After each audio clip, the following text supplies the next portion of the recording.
dia bagi secara pemikiran maupun waktu. Mm-mm.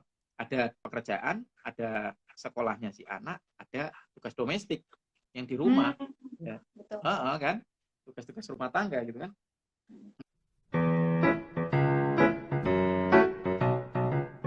Ini ada beberapa persepsi yang seharusnya diluruskan oleh orang tua ya. Ya cara meluruskan persepsi anak itu kan juga berbeda ya, nggak kayak meluruskan persepsi orang tua dinasihatin gitu enggak. Ada beberapa persepsi yang harus aware orang tua yang dibawa oleh anak ketika dia ketika dia bersekolah atau belajar dari rumah. Pertama, anak itu berasumsi bahwa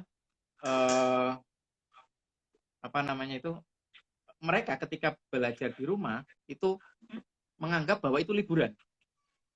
Bahwa itu libur. Jadi mereka berasumsi bahwa itu libur, padahal sebenarnya enggak. Jadi ini jadi persoalan juga.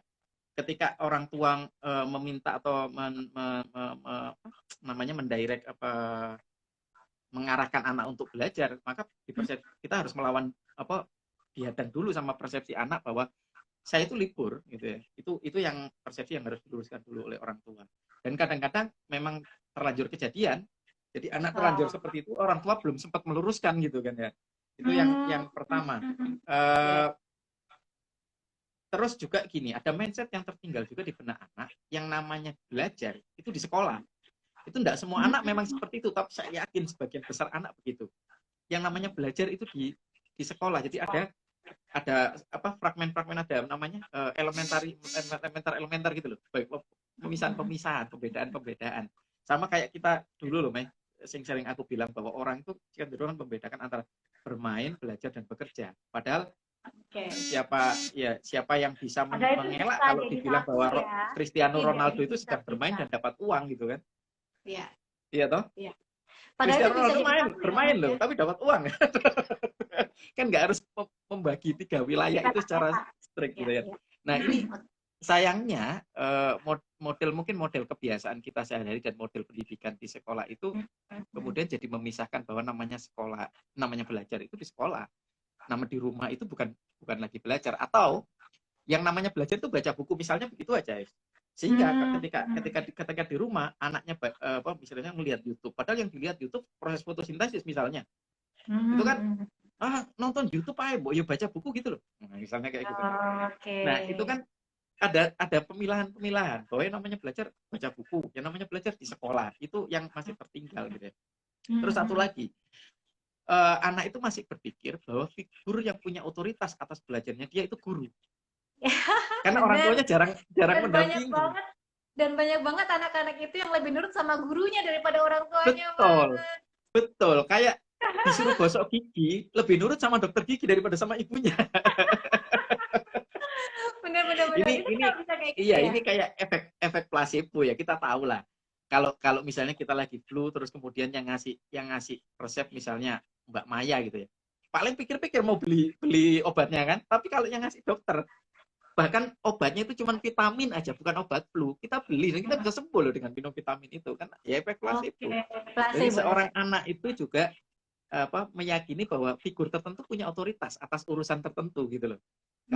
Kalau urusan belajar ya guru figur otoritasnya. Nah itu yang perlu dibenahi. Nah ini biasanya memang baru kerasa sekarang jadi problem buat orang tua ketika SFH ini. Padahal harusnya kan kalau dulu terbiasa mendampingi belajar anaknya kan, hal ini nggak jadi problem. Iya, nggak masalah gitu loh. Ini jadi masalah sekarang buat banyak orang tua gitu kan. Tadi sebenarnya ada bagian yang Maya tanyakan tadi tentang bagaimananya gitu. Mau dijawab sekarang atau setelah pesan-pesan? Oke, kita jeng. Ini nggak ada iklannya nih, Mas. Harusnya ada iklannya ya. Jadi sebenarnya begini bisa dijual, bisa diiklanin. Tara mungkin ya? Kalau ya kayak followers sekian gitu mungkin ya. Ya, ini setelah ini ya, kita bikin iklan. Iklannya tetap iklannya klub literasi anak, kelas-kelas yang ada di klub literasi anak. Oke, jadi gimana Mas? Jadi jadi gini, nah itu kan tadi problemnya ya. Sekarang bagaimana problem itu bisa terkelola. Nah, salah satu yang paling krusial yang saya sebutkan tadi itu soal waktu ya. Waktu itu kita bisa ngomong timing, bisa ngomong duration, bisa ngomong kapannya, bisa ngomong jangkanya atau jumlah waktunya itu durasi. Nah, ini yang perlu kita buat sedikit lebih berdisiplin, meskipun tidak semua orang itu bisa apa namanya bisa berdisiplin soal waktu ya, apalagi ini sangat tipikal. Ada orang tua yang sangat persif ya, orang tua yang sangat lentur, fleksibel, tidak terjadwal gitu ya, kayak saya ini mungkin, atau kayak Mbak Maya juga. Ya kan kita sama Mas, tipe. Terus? Tapi kamu kan artisan.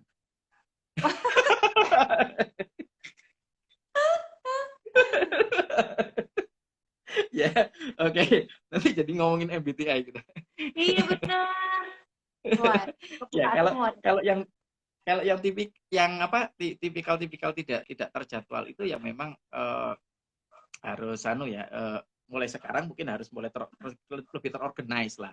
Tapi kalau memang mau mengantisipasi soal ketidakterjadwalannya sebagai sebuah tipikal diri gitu ya, itu bisa aja gini, misalnya ngomong soal timing.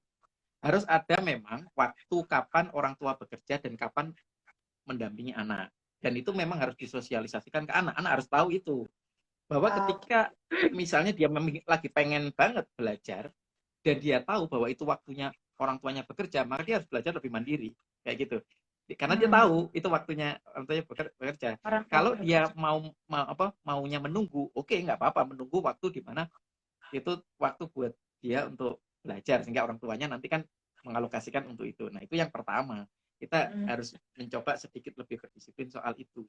Cuman begini, dalam membuat timeline, ya.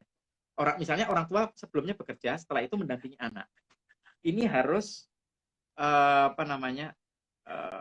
menurut saya lebih idealnya itu berjeda. Meskipun untuk setiap orang tipikal. Ada orang yang bisa strict. Strict itu begini. Habis mengerjakan tugas-tugas kantor, kemudian mendampingi belajar, itu fine. Artinya, tugas kantor itu tidak mengintervensi caranya dia mendampingi belajar. Seperti yang katanya Maya tadi ya. Gitu ya. Seperti katanya Maya tadi kan, terbiasa ngomong sama orang dewasa misalnya. Misalnya, menghandle kerjaan, video call sama rekan kantor dan segala macam, terbiasa menghandle sesuatu yang lebih lebih match lah ya, lebih sesuai lah buat dirinya, itu kemudian handle anaknya. Ada orang yang memang bisa seperti itu, langsung bisa switching gitu ya, gampang wis, langsung jadi anak-anak gitu misalnya, atau paling tidak bisa menyesuaikan dengan atmosfer anak gitu. Tapi ada banyak orang yang tidak mudah hal itu, melakukan hal seperti itu gitu ya, sehingga akan lebih bagus kalau itu berjeda, jadi tidak langsung switch. Gitu. Nah, itu harus strict. Jadi tidak bisa kalau misalnya gini. Ini waktu berjeda ini juga perlu disesuaikan, karena untuk orang-orang persiping seperti yang tadi saya bilang, bisa jadi begini. Jamnya udah habis nih, misalnya udah jam 4 nih. Kerjaan belum selesai. Tanggung banget sih gitu ya. Sebentar lagi 15 menitan lah, nggak apa-apa sih gitu misalnya. Itu kan orang-orang persiping oke, tapi kalau orang judging, orang yang benar-benar terorganize itu kan jam 4 udah kemerungsung ya, udah nggak nyaman banget, waktunya anakku belajar, mungkin barangkali seperti itu. Nah, jedanya itu juga berguna untuk menghandle orang-orang yang tidak terorganize, orang-orang yang tidak terstruktur seperti ini, sehingga kalaupun dia mau sedikit molor-molor dikit, nambah-nambah waktu, itu dia akan mengganggu proses belajarnya si anak nanti. Misalnya mood kita jadi kebawa ke sana pada waktu mendampingi, itu kemungkinannya jadi kecil. Jadi kalau untuk orang yang persiping tadi itu, yang tidak terorganize itu sedikit lebih panjang. Saran saya sedikit lebih panjang jedanya daripada yang lebih terstruktur. Kalau orang terstruktur paling butuh 10-15 menit untuk refresh, boleh lah, nggak apa-apa. Tapi kalau yang tidak terstruktur paling tidak setengah jam itu minimal. Dan itu harus disosialisasikan di awal ke anak ya Mas ya. Kalau perlu mungkin orang tua sama anak tuh bikin jadwal barengan gitu nggak sih? Betul. Jadi misalnya bahkan aturan main harus dibikin bareng.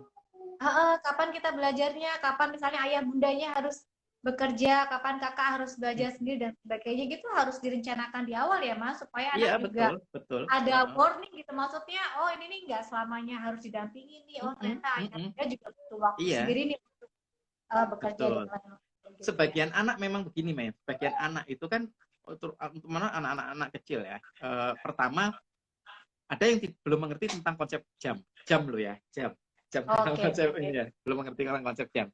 Yang kedua, ada anak-anak yang sebenarnya ngerti jam, tapi namanya anak-anak ya. Kalau lagi kurios hal tertentu, lagi ngegame, lagi ngapain, udah jamnya nggak dipedulin. Padahal sebenarnya dia ngerti tentang jam, udah ngerti waktunya gitu. Tapi tanggung, asik ini atau bahkan mungkin dia ngerti jam, tapi nggak aware bahwa waktunya habis gitu ya.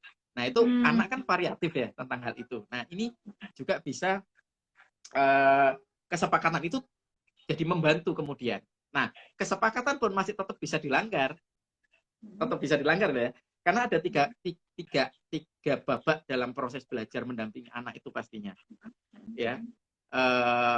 Preparing ya, persiapan, termasuk sosialisasi dan segala macam kayak yang tadi itu kesepakatan segala macam itu persiapan.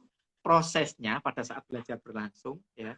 Dan kemudian apa istilahnya ya? Aturan main. Ya, bukan aturan main ya istilahnya ya. Jadi ada tiga gini. Jadi ada kesepakatan seperti tadi itu ya, seperti kontrak planning lah ya, ada planning. Terus ada preparation. Saya lupa bahwa ini sebenarnya dua hal yang berbeda ya. Kalau yang planning itu kan yang dirancang sejak awal, yang kesepakatan dan segala macam tadi. Kalau preparation kan jadi ada waktu sebelum masuk waktunya itu, misalnya untuk menyiapkan bahan dan segala macamnya itu ya preparationnya. Dan ada prosesnya itu tadi. Nah, ada prosesnya. Nah, ini kadang-kadang untuk anak tertentu yang tadi belum belum aware banget tentang konsep waktu, itu butuh penanda yang sifatnya sangat behavioral. Jadi ada yang butuh sentuhan, ada yang butuh dengan kata-kata gitu ya. Misalnya yang paling kelihatan aja misalnya waktunya belajar gitu misalnya. Ada alert gitu ya. Waktunya belajar. Maka anak-anak langsung noleh. Oh iya, waktunya belajar. Itu kalau mau dibikin yang simple, yang biasa gitu. Tapi bisa juga dibikin dengan cara-cara yang tidak biasa, misalnya dengan bel, ding ding ding ding ding, wow, kita belajar gitu. Itu kan jadi sebenarnya ada keasikan tersendiri ya dari dalam minutes aktivitas itu. Atau gini, kalau mau pakai kata-kata mungkin tidak harus waktunya belajar, mungkin kata belajar bisa saja kita gantikan saatnya seru-seruan gitu misalnya. Saatnya main kesepakatannya bersama anak seperti apa gitu kan.